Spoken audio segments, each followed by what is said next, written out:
Hai guys, Assalamualaikum warahmatullahi wabarakatuh. Apa kabar semuanya Sobat Link aja? Ketemu lagi sore hari ini seperti biasa barengan sama Sahil Mulahela di Link aja. Ramadan bersyukur bersama Link aja dan layanan syariah Link aja. E-wallet syariah pertama di Indonesia yang udah tersertifikasi DSN MUI dan sesuai sama syariat Islam juga.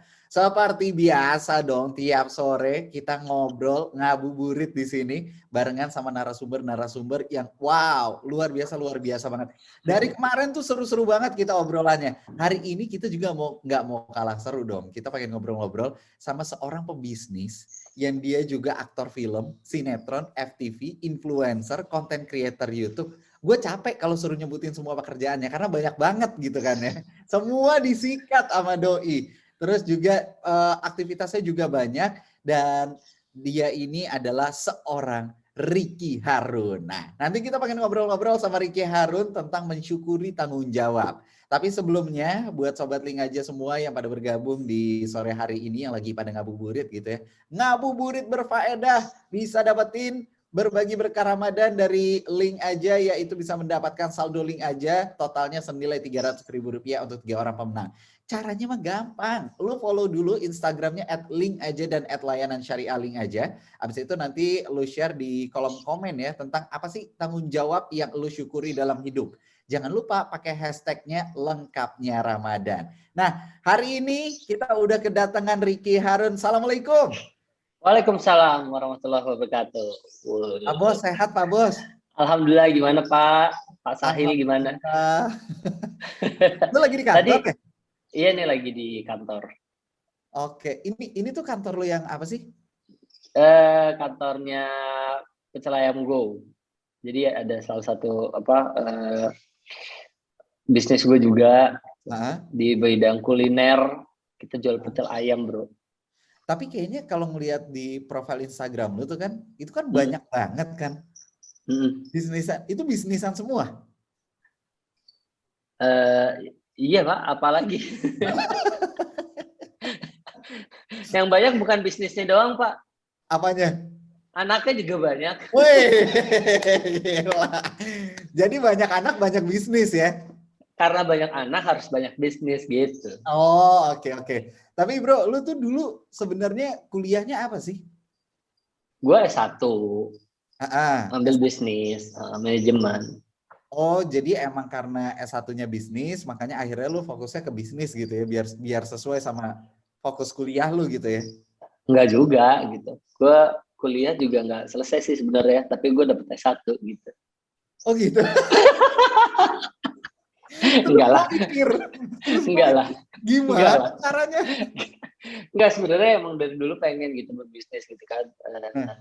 Cuma karena dulu mungkin gue kan lulus tahun 2005 ya.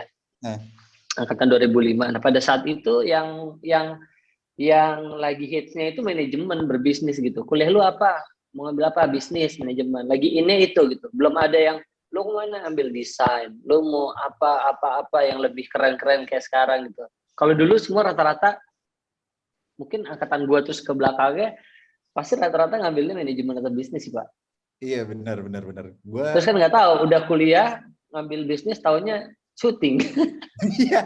Nah, itu gimana ceritanya lu bisa akhirnya terjun ke dunia entertainment tuh awalnya gimana sih? Awalnya casting Pak. Jadi tante gue itu agensi gitu. Dia sempat manajerin nyokap juga, ya kan. Ada Mama Sandy juga, Sandy Harun. Jadi dia punya agensi kayak casting-castingin orang, terus nanti ditawar-tawarin ke PH-PH gitu. Nah, suatu saat gue ditawarin untuk iklan apa kalau nggak salah. Gue nggak mau, gue bilang. Gue nggak mau ah. Soalnya gue ngeliat nyokap aja perginya pagi, pulang malam gitu kan. Either dia fashion show kah, atau dia syuting sinetron kah, atau apa. Kerjaannya berat banget Pak. Maksudnya gue masih muda, masa gue harus kayak gitu sih gitu kan. Nah nggak mau gue awalnya gitu. Terus akhirnya diajakin foto. Ya udahlah foto. Kalau foto oke lah, masuk ke majalah gitu kan. Sempat jadi ada terpampang di depan halaman paling depan. Cover boy. Trubus Pak. Pokoknya dari situ deh, awalnya dari majalah itu, terus akhirnya gue bukan dipaksa ya, maksudnya ya udah coba deh casting gitu. Ya udah gue mau deh casting sekali. Dapatlah, oh nggak dapet Pak, 2 tahun gue nggak dapet. Hampir 2 tahun gue nggak dapet apa-apa gitu dari castingnya gitu. Males kan gue. Akhirnya gue dapet, pokoknya nggak lama gue dapet adalah brand coklat gitu. Jadi supporting, tapi nggak jadi main talentnya gitu. Supporting, terus gue dibayar 1.500.000 gitu. Awal Awal nih. Wih, dapat duit nih gue bilang kan. Terus dari yang pertama, gaji pertama itu gue beli nyokap. Nyokap tuh dulu suka pakai jepitan rambut gitu. Jadi gue beliin nyokap jepitan rambut. Nggak seberapa sih, harganya cuma nggak nyampe 50.000 gitu. Sedangkan gaji gue 1,5. Jadi gue beliin nyokap, terus dari situ gue berpikir, oh ini bisa menghasilkan dan gue bisa menghasilkan sesuatu untuk orang tua gitu. Jadi akhirnya terjerumus lah ke bidang ini gitu.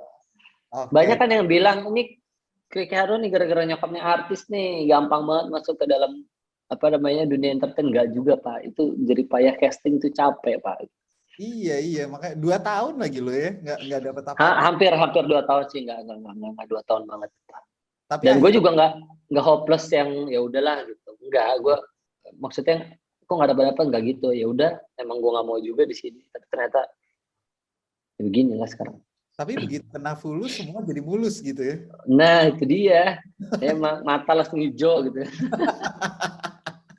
Tapi yang gue penasaran, orang yang punya idealisme gitu kan, kayak lo gitu, gue nggak mau tadinya, kayak misalkan gue nggak mau terjun sama sekali, kemudian lo agak kayak dipaksa gitu kan untuk ikutan casting lah segala macam, 2 tahun menghasilkan sesuatu, itu lo bisa meruntuhkan benteng idealisme lo tuh gimana? Sampai akhirnya lo tetap mau 2 tahun itu berjuang untuk casting. Kalau awal sih pasti nggak ada yang mau ya gitu, tapi ada suatu kondisi yang memaksakan orang untuk keluar dari zona nyamannya Pak gitu. Jadi dia mungkin dia idealis banget, nggak mau ini, nggak mau itu gitu. Cuma dengan tahun ke tahun kan semuanya berubah gitu. Nggak akan sama seperti dulu gitu. Jadi suatu saat tuh pasti akan terjun ke situ juga gitu. Mau nggak mau gitu. Kayak sekarang serba digital. Kalau orang pada manual, semuanya sekarang kan ketinggalan gitu loh. Istilahnya kalau kita promosi, sekarang lu promosi keliling-keliling bagiin flyer, door to door kan udah capek ya. Udah nggak gitu zaman. Kan. Digital sekarang udah lebih, ya jadi mau nggak mau lu harus keluar dari zona nyaman lu, satu sih itu. Oke. Nah waktu itu lu di kondisi apa yang bikin lu memutuskan untuk keluar dari zona nyaman? Apa karena lu udah terpampang di majalah kah atau gimana kah? Karena kondisi apa ya? Waktu itu sih sebenarnya kan ya udah coba-coba doang gitu kan. Terus dapat duit, ya itu dapat duit Pak. Jadi berubahnya pada saat udah dapet sih gitu. Sebelumnya sih gue males banget ngeliat nyokap gitu kan pergi pagi pulang pagi, dan karena waktu itu juga pernah nyokap kecelakaan Pak sama bokap. Dulu pas gue masih kecil deh, baru pindah dari Bandung ke Jakarta. Nyokap tuh abis selesai fashion show di mana gitu, baru pulang subuh, terus pagi harus flight lagi ke Bali untuk fashion show selanjutnya, dan ternyata bokap kecelakaan di situ. Nah itu gue masih kecil sih, masih kayak 5 tahun gitu. Terus dari situ gue berpikir ya ngapain juga gue capek-capek, endapnya kan bisa yang kita nggak bayangkan sama sekali gitu kan.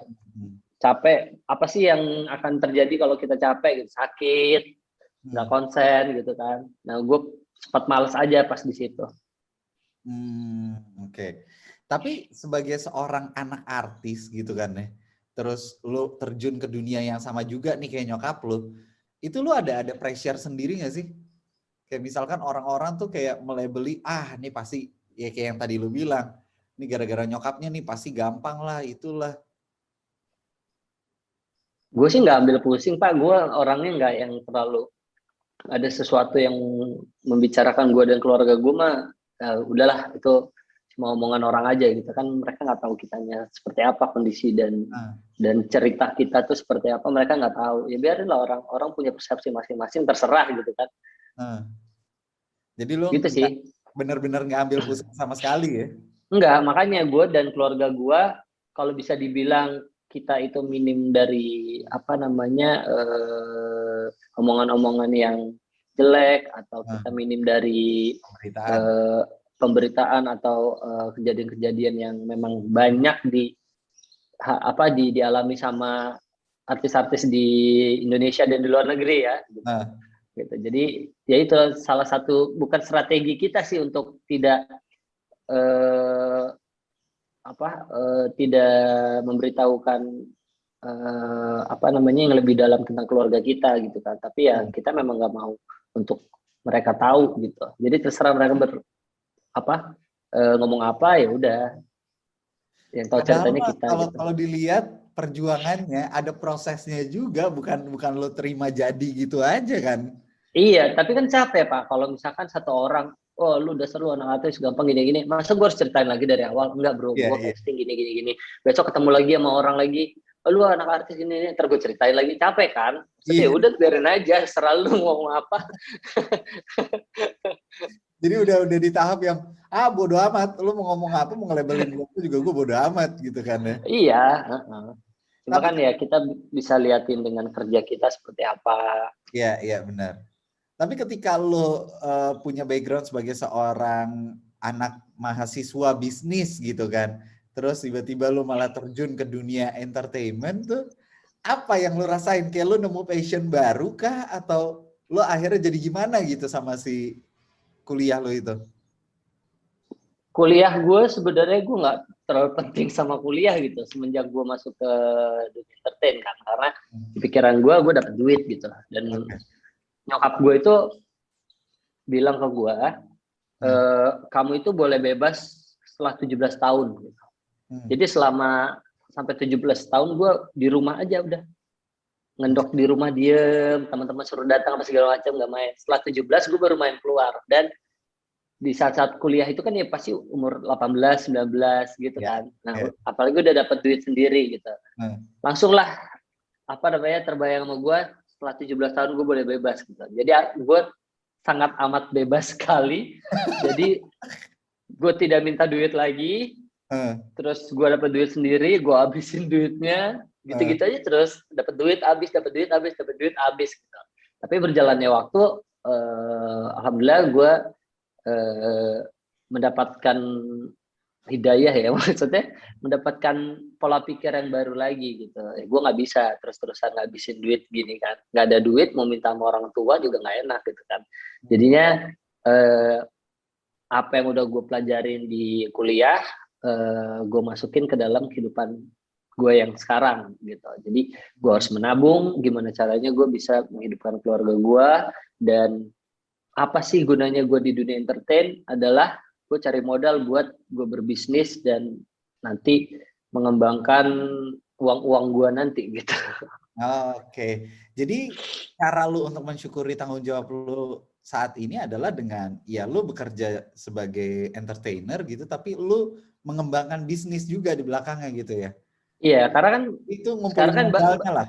Ngumpulin modalnya, karena kan di dunia entertain kan nggak akan selamanya Pak. Iya, banyak artis-artis baru yang lebih ganteng, lebih cute, gitu kan. Terus karena akan regenerasi Pak pasti. Benar. Kita nggak akan jadi anak muda terus ya kan. Iya. Pasti nanti dapat perannya tiba-tiba jadi bapak-bapak gitu kan. Tapi kan nggak juga sih, sekarang yang muda-muda aja udah jadi bapak-bapak ibu-ibu, udah hamil gitu ceritanya kan. Banyak banget sekarang. Lu kalau nggak usah kayak gitu, lu lihat dandanannya aja anak muda sekarang mah udah kayak emak-emak. ya gitulah, maksudnya kompetisinya itu sangat berat di dunia entertain gitu. Jadi gimana caranya kita bisa bertahan, bukan di dunia entertain ya, tapi bertahan gimana supaya selepas kita dari entertain kita nggak tahu mau kemana gitu, tapi kita mempunyai sesuatu yang mungkin yang bisa kita kerjain, yang bisa menghasilkan. Tapi dengan yang lo lakukan sekarang nih, lo punya banyak bisnisan juga kan, itu kan relate banget sama kuliah lo dulu, yang kuliah lo sebenarnya nggak terlalu lo pikirin dulu gitu kan. Lo ada kayak perasaan, aduh kenapa gue dulu nggak fokusin ya kuliahnya. Ada perasaan gitu nggak sih? Enggak sih sebenarnya Pak. Karena Keren nih orang nih. gue nih yang pelajaran yang gue pelajarin pada saat kuliah nggak ada yang masuk pada otak gue. Sama Bahkan sekali. pelajaran SMA, SMP aja gue kalau untuk pelajaran minim banget deh Pak, asli. Gue tuh bukan orang pintar yang gampang menghafal dan segala macam enggak. Justru sekarang gimana caranya gue bisa jalanin bisnis, yaitu gue berpartner dengan orang Pak. Gue punya kelebihan di sisi apa, kekurangan di sisi apa, ya pasti gue mencari orang-orang yang bisa ngisi kekosongan itu gitu. Jadi berpartner dengan orang-orang yang bisa bantu gue. Lo main mapping diri lo dulu ya, berarti ya. Kelebihan lo apa, kekurangan lo apa, lo cari partner gitu kan. Lo main mapping partner lo gitu. Jadi nggak ada bisnisan yang pure punya lo sendiri, semuanya berpartner atau gimana? Semuanya berpartner. Ada bisnis yang kita jalanin keluarga, kan berpartner juga sama istri gue, ada saudara gue gitu. Jadi berpartner itu nggak selalu sama orang lain gitu kan. Maksudnya kalau kita punya istri yang bisa menutupi kekurangan kita, ya kita minta tolong sama istri kita gitu kan. Jadi ya tolong menolong lah sih, lebih kasarnya tolong menolong gitu. Sekarang kan juga lagi zamannya berkolaborasi Pak. Benar. Jadi kalau lu kerjain sendiri, lu pusing sendiri, wah kacau lah kalau dikerjain sendiri Pak, nggak bisa. Kita harus butuh orang sih. Iya, era kolaborasi sekarang gitu ya. Iya tapi benar. Akhirnya dengan kolaborasi ini lu semacam kayak ngeriwain lagi gitu kan ya ke masa kuliah, lu mendapati ilmu-ilmu yang sebenarnya nggak masuk juga dulu ke lu gitu kan. Jadi benar-benar lo ngeriset lagi dari nol dong sekarang. Justru gue belajarnya sekarang gitu.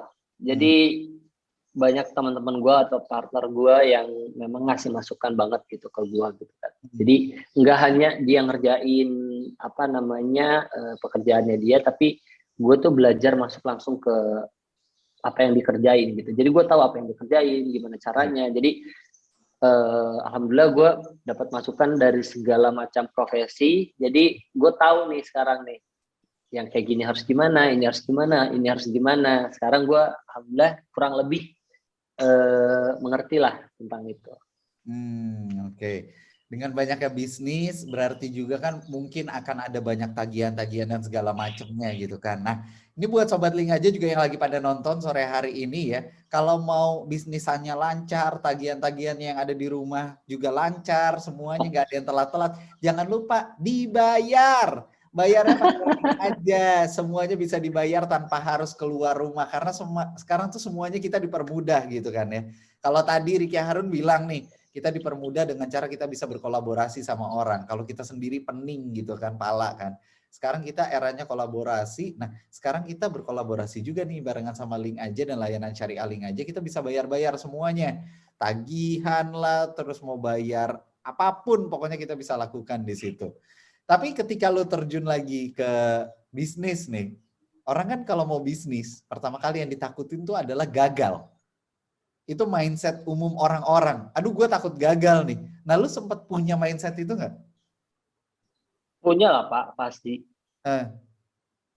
Kan kalau kita mau mulai bisnis, makanya kan kita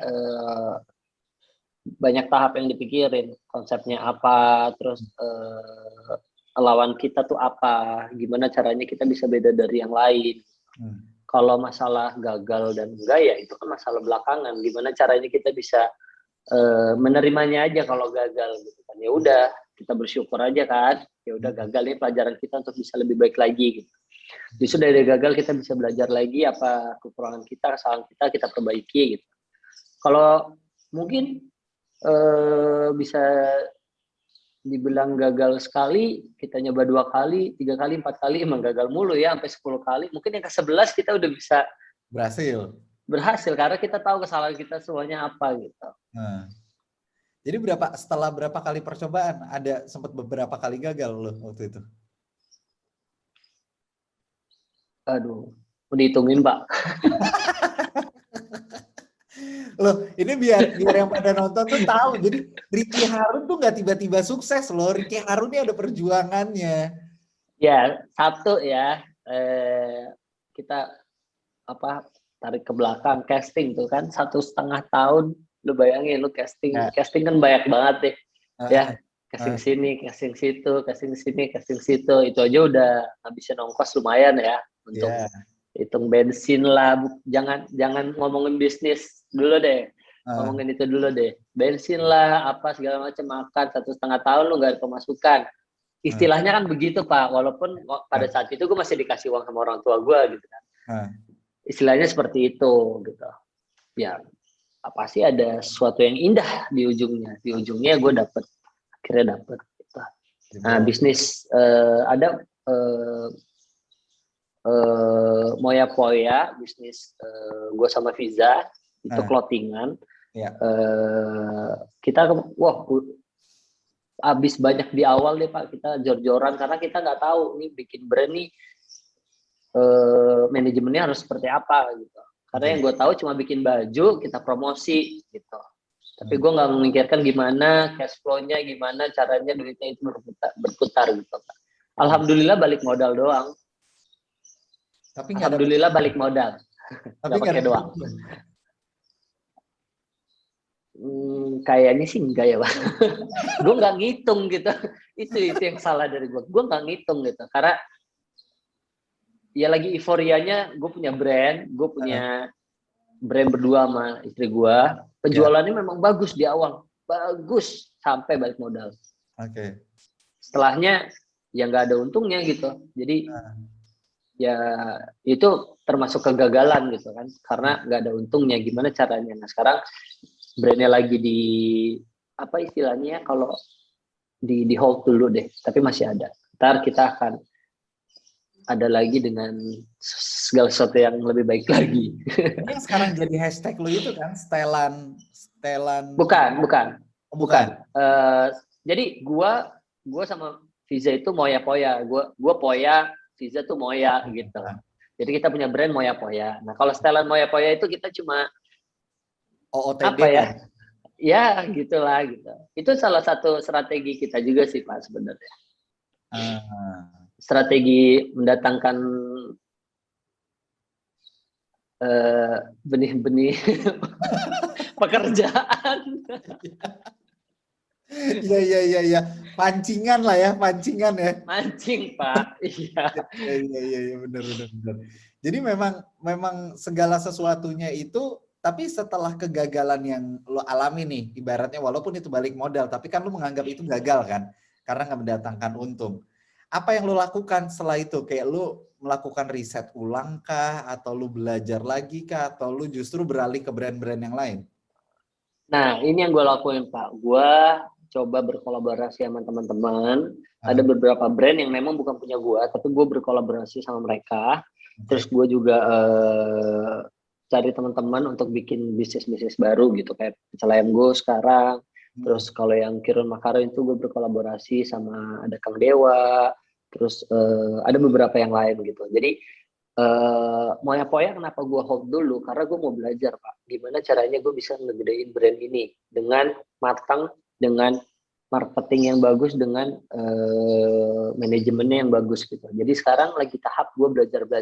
Nanti gue kumpulin semua yang udah gue pelajarin, gue tuangkan semuanya ke Moya Poya gitu. Oke, jadi emang sengaja tidur dulu deh lu ya, Moya Poya. Iya. Tidur dulu. Karena balik lagi, kita harus bersyukur Pak. Karena Moya Poya ini adalah brand yang tidak mati gitu. Karena brandingnya sendiri adalah di orangnya sebenarnya, bukan di brandnya. Kapanpun itu brand mau hidup lagi, orang-orang sudah tahu. Gua nggak usah perlu promosi lagi gitu kan. Istilahnya nggak dari awal lagi. Ibaratnya lo tetap bertanggung jawab nih sama apa yang lo bikin di awal, nggak tiba-tiba lo tinggal gitu kan? Karena ketika udah gagal nih, mereka tuh kayak udahlah gue coba yang lain, tapi mereka nggak mengevaluasi gitu. Kalau lu kan sekarang ibaratnya lagi ditidurin tapi lu evaluasi kan? Iya. nih lu melakukan apa, nanti suatu saat lu hidupin lagi, bangun-bangun kayak udah di sorga gitu ibaratnya kan. Ya insya Allah kita doakan saja Ya teman-teman. Allah. Nah, tapi buat Sobat Link aja yang sekarang lagi pada nonton acara sore hari ini, jangan lupa kita lagi berbagi berkah Ramadan, bagiin saldo Link aja dengan total senilai Rp300.000 nih untuk 3 orang pemenang. Caranya gimana? Ini gampang banget, lu cuma tinggal jawab pertanyaan di kolom komentar, apa tanggung jawab yang lu syukuri di dalam hidup. Jangan lupa pakai hashtagnya lengkapnya Ramadan. Sama ada promo Ramadan juga nih, di Link aja dan layanan Syariah Link aja, hematnya sampai dengan Rp350.000. Lo bisa download Link aja di Google Play Store dan juga di Apple App Store. Dan habis itu aktifin layanan Syariah Link aja. Kayak gini loh, jadi nanti begitu lo buka aplikasinya Link aja, nah nih kan Link aja gitu ya, lo buka aplikasinya, kalau yang hijau ini berarti dia udah pakai layanan Syariah Link aja. Nah ini gue udah mengaktifkan layanan Syariah Link aja. Ini mau apa aja semuanya ada di sini. Pokoknya lo mau apa, mau zakat, mau listrik, mau rekening virtual, mau telepon, mau segala macam, semuanya ada di sini. Bisa dilakukan cuma lewat satu aplikasi aja. Jadi silakan di-download di Android Play Store dan juga di Apple App Store. Aktifkan layanan Syariah Link ajanya. Kita lanjut lagi ngobrol-ngobrol barengan sama Ricky Harun. Aku boleh ikutan nggak itu? Apaan nih? Itu dapat 100.000. Udah deh, lu udah banyak duitnya. Malah ini lagi pada nungguin, katanya lo mau ngasih jalan-jalan ke Turki kan? Wah, bukannya lu yang ke Amerika ya? Iya sih, iya. Kenapa gue kena serang balik? Boleh, nanti doain aja supaya bisa bagi-bagi ke Turki ya kita semua. Amin. Yang penting ada motivasinya dulu ya. Tapi lo sekarang kan juga sebagai seorang ayah nih, yang punya 4 anak yang lucu-lucu. Terus juga lo punya banyak kegiatan yang luar biasa, aktivitas luar biasa, kajian juga banyak gitu kan. Nah itu lo ngebagi waktu sama keluarga, sama anak-anak tuh gimana sih? Ya susah sih Pak sebenarnya. Ini jujur banget. Ya beneran susah, maksudnya. Tapi gue sama bini gue kayak tim sih gitu. Yang pasti kita satu sama lain harus saling bisa mengerti kesibukan masing-masing. Kalau gue kan ya memang sebagai kepala keluarga bekerja, istri sebagai ibu rumah tangga. Kalau yang memang tidak punya profesi pekerjaan di luar ya gitu. Dan alhamdulillah juga bini gue kan sekarang udah lama banget nggak terjun di dunia entertain gitu. Cuma sekarang alhamdulillah dia ada masuk ke kategori influencer juga sih. Jadi alhamdulillah dia tetap ada pekerjaan, cuma semuanya bisa dikerjain di rumah. Nah, bagi waktu sebenarnya kan tadi gue bilang susah, tapi gampang, Pak. Gampangnya itu adalah karena gini deh, gue kerjanya kan nggak ada jamnya gitu. Gue kadang kalau lagi nggak syuting ya di rumah gitu kan. Kalau lagi syuting kan kita tunggu callingan ya Pak. Di calling jam berapa, pulangnya jam berapa, itu nggak jelas gitu. Tapi yang pasti gue sama istri gue, kita menetapkan hari Minggu adalah hari libur. Internasional ya. Nggak boleh ada gangguan sama sekali lah ya. Boleh. Ada tanda kutipnya. Boleh sebenarnya. Apa gangguannya? Kalau memang menguntungkan untuk keluarga, balik lagi Pak, gitu kan. Karena kita nggak bisa membohongi diri kita sendiri Pak, walaupun misalkan ada tawaran menarik yang memang menguntungkan buat kita, ya masa kita tolak juga gitu kan. Karena kan kesempatan nggak datang 2 kali gitu. Cuma kalau untuk kerjaan syuting, hari Minggu gue minta libur. Khusus buat keluarga gitu. Syuting libur. Dan yang pasti gue pulang syuting itu harus jam 12 malam. Karena gue pengen bangun pagi biar bisa sama anak-anak dulu. Habis itu gue baru berangkat kerja lagi gitu. Sebenarnya sehari-hari biasa sih, bangun pagi, gue ada waktu buat anak-anak, gue pergi kerja, istri gue di rumah nemenin anak-anak, gue pulang anak gue udah tidur. Dulu ya, waktu zaman-zaman stripping gue sampai tahu anak gue tuh panjangnya, gue nggak tahu tingginya Pak, karena gue tahu gue ngukurnya pas anak gue lagi tidur. Setiap pulang lihat anak udah tidur, jadi gue tahu panjangnya, gue nggak tahu tingginya dia Pak. Unik juga loh. Gitu sih bagi waktu. Dan alhamdulillah waktu gue lagi kemarin gue sempat stop syuting gitu karena ada beberapa hal. Gue bangun bisnis bareng bini gue, jadi bekerja bersama istri itu enak dan tidak, kalau syuting kan nggak ketemu ya, kalau kerja bareng tuh sama bini gue, kerjanya bareng, setiap hari bareng, ada meeting bareng, segala macam bareng. Oke, jadi intensitas ketemu sama keluarganya jadi lebih sering gitu ya? Iya, kita meeting let's say 2 jam gitu. Habis itu kan bisa jalan-jalan. Meetingnya ya kita di mall gitu kan. Anak-anak titipin dulu sama orang tua, kita meeting, terus itu kita bisa pacaran berdua gitu kan. Tapi lu kan sekali nitip 4 anak bro, banyak. Ya nggak apa-apa. Ya ganti-gantian lah Pak. Kalau misalkan yang waktu masih bayi, ya yang bayi diajak. Gitu. Okay. Cuma kan gue 4-4-nya kan nggak langsung brojol 4 Pak, satu-satu. Iya benar. Tapi untuk intensitas kayak misalkan lo pergi ke tempat-tempat event atau misalkan ke tempat atraksi barengan sama anak-anak gitu, itu sering juga nggak dulu sebelum pandemi? Sering Pak. Kita apalagi dulu kalau bisa dibilang setiap hari ya, hampir setiap hari kita keluar rumah gitu. Apalagi zaman-zamannya anak pertama gitu kan, maunya di luar terus gitu. Terus anak kedua, anak ketiga, anak keempat udah mulai menurun gitu. Karena sekali pergi kita harus rame-rame gitu. Kita punya cita-cita mau pergi ke luar negeri. Tapi anak pertama selang 7 bulan istri gue udah hamil lagi gitu. Jadi istri gue kasihan tapi senang bahagia juga karena kehidupan dia sampai anak keempat ini dipenuhi dengan hamil, ngelahirin, hamil, ngelahirin, hamil, ngelahirin. Alhamdulillah ya. Jadi dari rencana kita mau keluar negeri nih, mau maksudnya liburan yang lumayan lama keluar negeri itu tertunda sampai anak keempat ini. Dan sekarang kita berpikir kalau sekarang memang lagi di stop dulu ya, maksudnya kita lagi ada program pencegahan.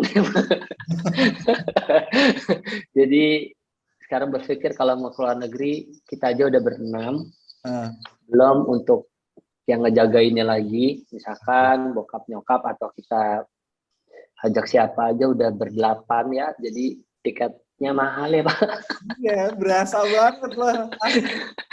Jadi lebih berpikir lagi, tapi insya Allah kalau ada rezekinya nanti bakal ngajak anak-anak dan keluarga.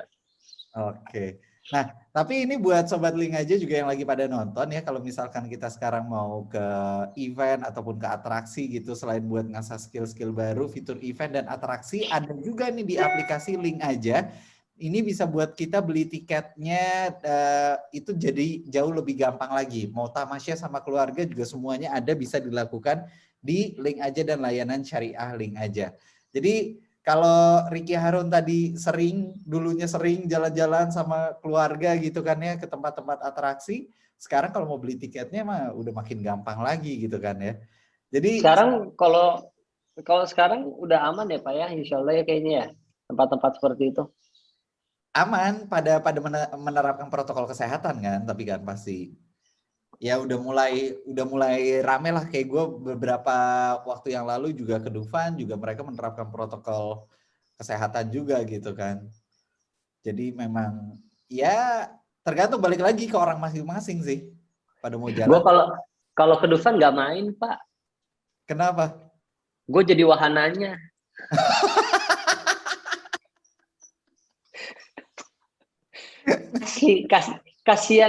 Kasihan anak-anak, kasihan yang ikut gue tuh kasihan gitu, cuma nungguin gue gitu.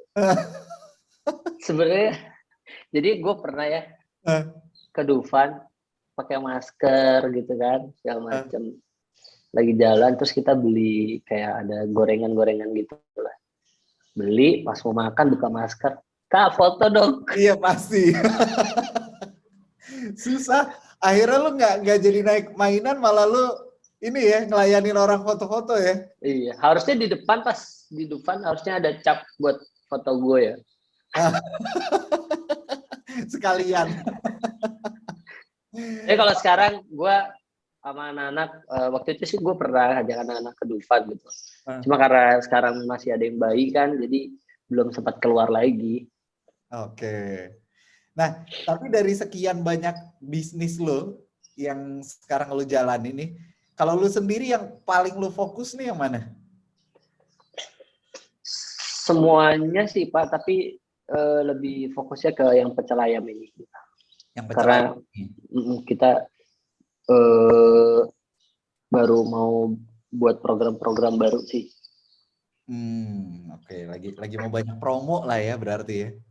Ya lebaran segala macam Pak. Belum puasa nih hektik. Iya benar. Bisnisan puasa tuh malah makin kenceng ya. Iya. Ini berkah Pak, berkah Ramadan. Berkah Ramadan, benar-benar. Oke, nah ini terakhir buat kita nutup obrolan kita sore hari. Udah Pak.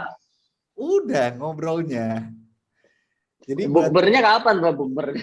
Ntar dulu dong, azan dulu lu gimana lu? Udah mau bukber aja. Mana pecel ayamnya? Kan belum dikasih. Kirim alamat ya, kirim alamat. Oke, jadi buat nutup obrolan kita nih sebenarnya arti mensyukuri tanggung jawab menurut lu itu seperti apa sih? Mensyukuri apa? Tanggung jawab. Mensyukuri tanggung jawab. Nah, jadi kan lu punya tanggung jawab. Dan lu kan dari tadi udah menunjukkan bahwa lu cara mensyukurinya adalah dengan lu konsisten menjalani kan, gitu kan. Nah, kalau sendiri nih untuk Sobat Link aja yang lagi pada mendengarkan, esensi mensyukuri tanggung jawab menurut lu itu seperti apa? Oke, bertanggung jawab kan banyak kayak Pak terhadap apa aja gitu. Sebenarnya yang harus disyukuri itu adalah nikmat Allah yang dikasih sama kita gitu. Oke. Ya, pertama kan yang pasti sehat. Karena kita sehat, kita bisa menjalankan semua tanggung jawab kita dari pekerjaan, keluarga gitu kan.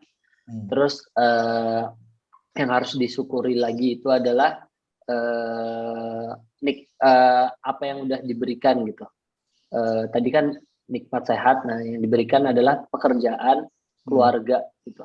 Jadi dengan kita mensyukuri apa yang udah didapat, insya Allah kita akan dikasih yang lebih baik lagi, berlipat-lipat gitu. Jadi dengan bersyukur kita bisa dimudahkan gitu untuk menjalankan bisnis, menjalankan keluarga, maksudnya menjalankan kekeluargaan kita gitu.